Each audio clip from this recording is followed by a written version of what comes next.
কৰা নচলিব। জাতিৰ পিতা মহাত্মা গান্ধীৰ নামৰ আঁচনিৰ নাম সলনি কৰা নচলিব। জাতিৰ পিতা মহাত্মা গান্ধীৰ নামৰ আঁচনি কেন্দ্ৰ চৰকাৰে তল পতন কৰা নচলিব।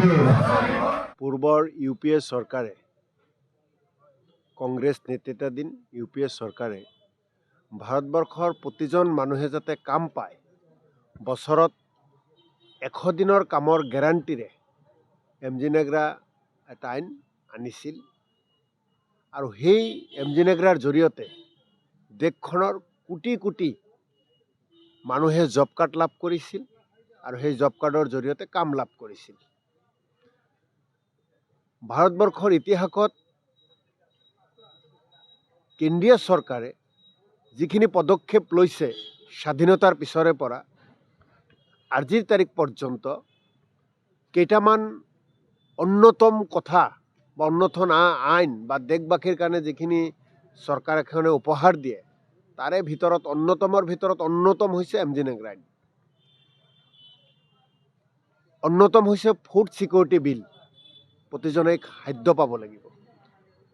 গতিকে জব কাৰ্ডৰ জৰিয়তে শ্ৰমিকসকলক কাম দিবলৈ নৰেন্দ্ৰ মোদী ডাঙৰীয়াই যেতিয়াৰ পৰা দেশৰ প্ৰধানমন্ত্ৰী হৈছে, দিল্লীত বিজেপিৰ নেতৃত্বত যেতিয়াৰ পৰা NDA চৰকাৰ হৈছে, তাৰপিছত দেশৰ শ্ৰমিকসকলে জব কাৰ্ড হোল্ডাৰে 100 দিনৰ কাম নাপায়।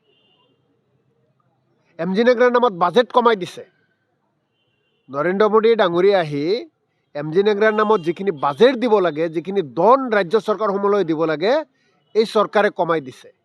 অৰ্থাৎ গাঁৱৰ মানুহে যাতে কাম পায়, 100 দিনৰ কাম যাতে গেৰাণ্টি পায়, সেইখিনি কৰিবলৈ অপৰাগ নৰেন্দ্ৰ মোদী ডাঙৰীয়া। তেওঁ গাঁৱৰ মানুহৰ উন্নয়ন নিবিচাৰে। আদানী আম্বানীক ভাল পোৱা NDA চৰকাৰে, নৰেন্দ্ৰ মোদীয়ে, বিজেপিয়ে জব কাৰ্ড হোল্ডাৰক ভাল নাপায়।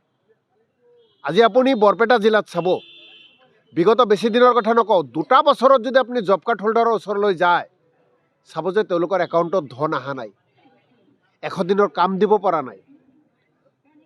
যি সময়ত জব কাৰ্ড হোল্ডাৰক কাম দিয়াৰ কাৰণে ব্যৰ্থ হৈছে নৰেন্দ্ৰ মোদী ডাঙৰীয়াৰ চৰকাৰ, যি সময়ত জব কাৰ্ড হোল্ডাৰে প্ৰতিবাদ কৰিব লগা হৈছে, যি সময়ত বাজেটত ধনৰ অভাৱ হৈছে নৰেন্দ্ৰ মোদী ডাঙৰীয়াৰ MGNREGAৰ নামত, সেই সময়ত MGNREGAৰ নাম পৰিৱৰ্তন কৰি বেলেগ এটা নামকৰণ কৰি তেওঁলোকে জাতিৰ পিতা মহামানৱ মহাত্মা গান্ধীক অপমান কৰিছে। মহাত্মা গান্ধীয়ে কৈছিল, জাতিৰ পিতাই কৈছিল, গাঁৱৰ উন্নয়ন হ'লেহে দেশৰ উন্নয়ন হ'ব। যিটো গ্ৰাম স্বৰাজ, সেই গ্ৰাম স্বৰাজৰ আন্দোলন কোনে আৰম্ভ কৰিছিল? মহাত্মা গান্ধী ডাঙৰীয়াই কৰিছিল। গতিকে জাতিৰ পিতাৰ নামত থকা এটা আইন, তাক পৰিৱৰ্তন কৰি নৰেন্দ্ৰ মোদী ডাঙৰীয়াই কি লাভান্বিত কৰিব বিচাৰিছে? নৰেন্দ্ৰ মোদী ডাঙৰীয়াই ভাবে যে স্বাধীনতা আন্দোলনত ভাগ লোৱা প্ৰতিজন মহান ব্যক্তিৰ নাম ইতিহাসৰ পৰা মুছি পেলাব লাগে। ইতিহাসত কেৱল RSSৰ নাম থাকিব লাগে, দীনদয়াল উপাধ্যায়ৰ নাম থাকিব লাগে আৰু নৰেন্দ্ৰ মোদীৰ নাম থাকিব লাগে।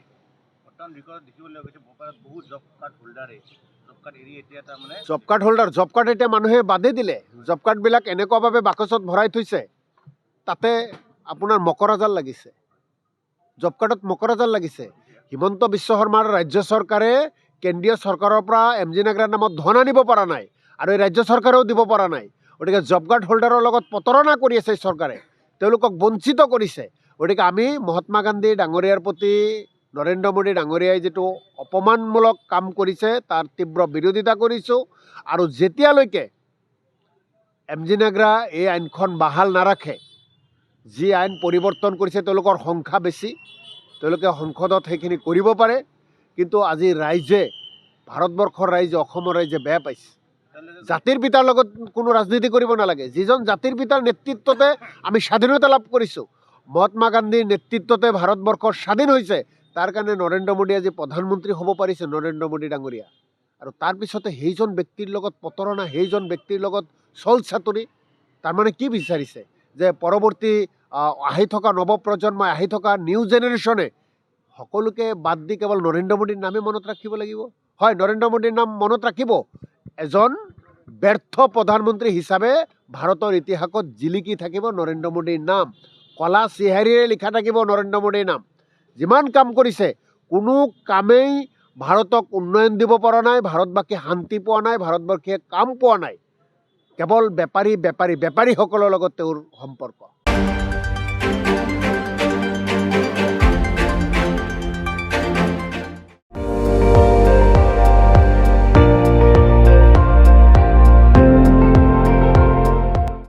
আপুনি চাই আছে ND24, সৰ্বশ্ৰেষ্ঠ নহয় সৰ্বোত্তমৰ দৌৰত।